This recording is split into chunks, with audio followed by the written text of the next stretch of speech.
Businesses funded by venture capital represent less than 1% of all businesses in the United States. Yet if you go to any publication or social media platform, you'll hear so much about fundraising. This is a not so great feature of startups and entrepreneurship. With all the attention given to venture capital, in this video, I'm going to cover why you should not buy into all the hype of venture capital and fundraising. The truth is, for most, you never have to raise money and you'll still have a really big impact on the world. So let's first dive into how venture capital works. The ability to understand how venture capital works is important, but it's complicated in its entirety. I'm going to do my best to simplify how venture capital works and take it mostly from the venture capitalist's perspective. The venture capitalists being the investors that select which startups to invest in. This graphic does a great job of explaining the basic flow of money between the four main stakeholders in the venture capital industry: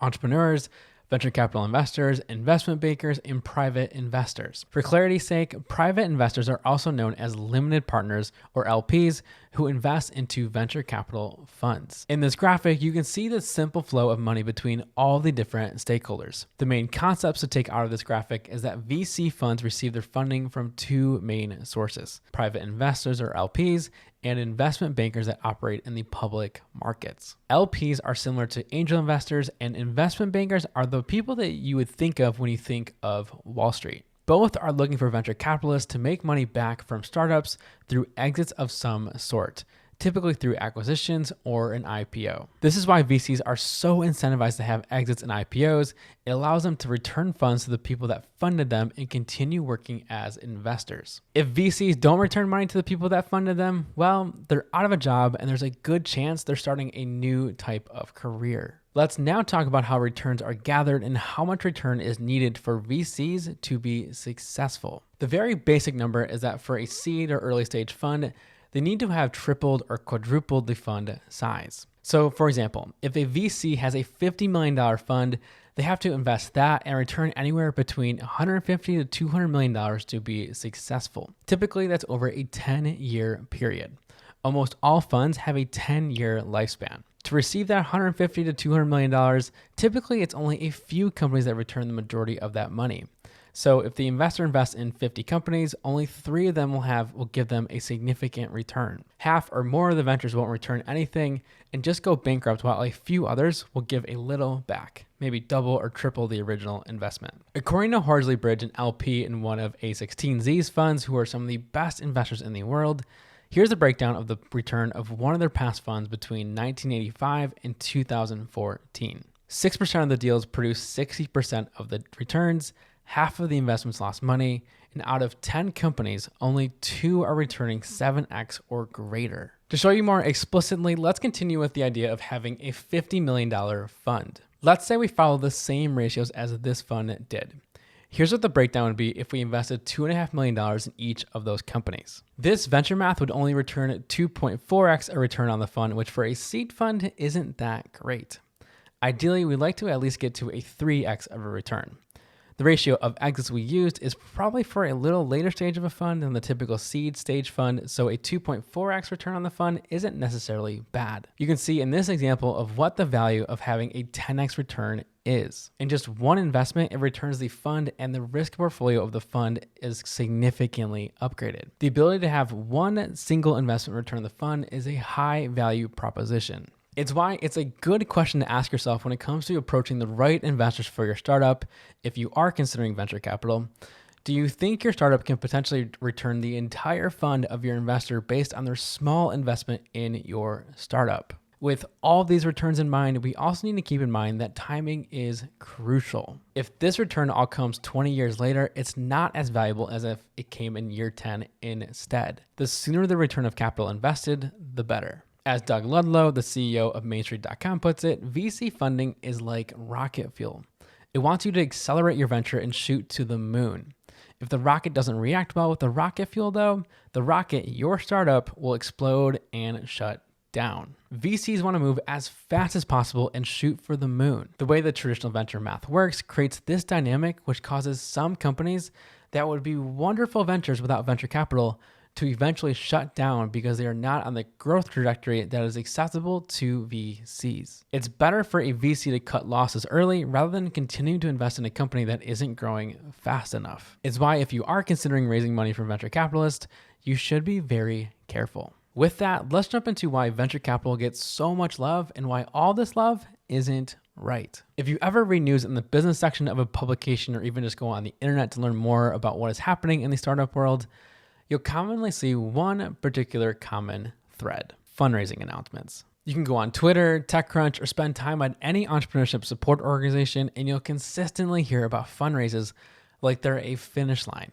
The thing is that they're not a finish line or a marker of success. They're really a starting line. They're the beginning of a venture or a new era of that venture. These fundraising announcements are by no means a finish line or a measure of success. According to Harvard Business School lecturer Shekhar Ghosh, over 75% of venture capital-backed startups never return cash to investors. This is based on over 2,000 ventures from 2004 to 2010 that raised over $1 million in capital. Yes, there are probably a million different reasons why this data is the way it is. A few common ones that you'll hear lately is that investors just invest in people that they know and it's not inclusive, or that VCs are just taking big bets and it's okay for all these ventures to fail.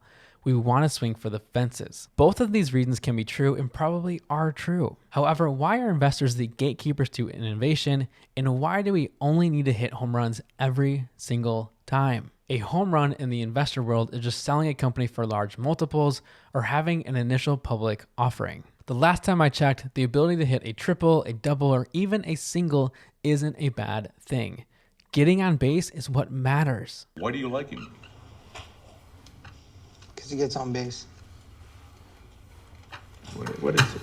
What are we doing? Okay, the modern day metrics in baseball want the home run ball, but you get my point. Having a business that scales and maybe doesn't IPO, but is worth $50 million still is a really big deal. However, it's not one that grabs headlines and not the type of business that has been glorified by so many. We've put so much attention on fundraising and these big, sexy exits that we've turned people like Elon Musk and even people like Elizabeth Holmes and Adam Neumann to look like the future of innovation. We've made the role models of innovation look like people that aren't healthy. What we should be talking more about is role models of innovators that are healthy and are leading truly impactful ventures. Sure, SpaceX, Tesla, and other VC-backed ventures are cool, but there are a lot of other innovators that are having a dramatic impact on the world that we just don't talk about because they're not venture-backed. As a result, they don't grab the headlines. Let me show you one example. On August 16th, TechCrunch posted this article: Shopify launches Collabs, a new way for creators to earn revenue on the platform. Obviously, if TechCrunch is talking about it, it's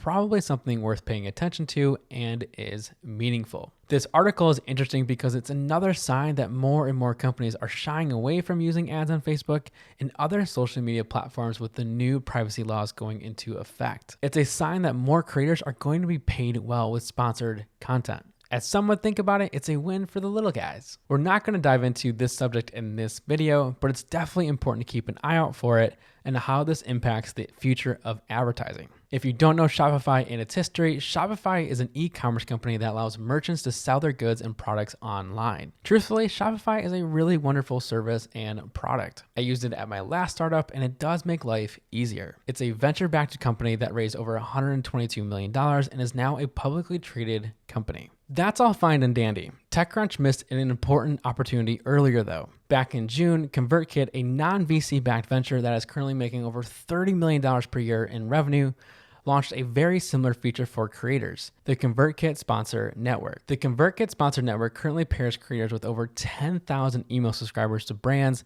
for sponsorship deals. That's a really big deal because ConvertKit has over 40,000 customers.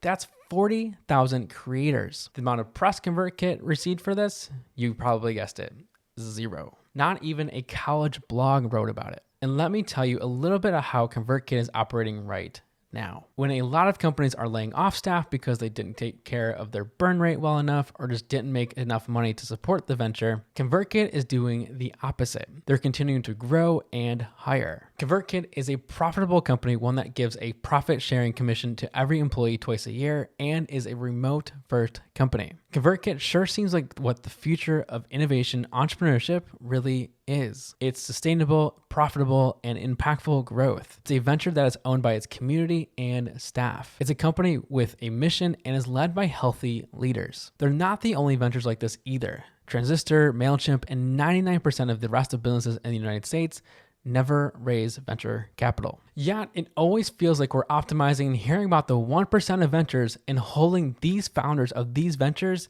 so high that the younger generations and people that would be wonderful founders don't create ventures because they don't fit the mold per se. That's a really big deal. For 3 decades now, the United States has been declining in entrepreneurship. There are less and less new businesses being created in the United States. I'm by no means a policymaker or an economist. The little that I do know about economic equality, though, is that people have to own things. It's owning a home, it's owning stock, it's owning things that appreciate, not depreciate. We have to stop idolizing fundraising. It's meant for exactly what it funds, less than 1% of ventures. We need ventures that are scalable, non-VC backed, and provide meaningful ownership to its community and employees. It's okay not to create the largest company in the history of the world.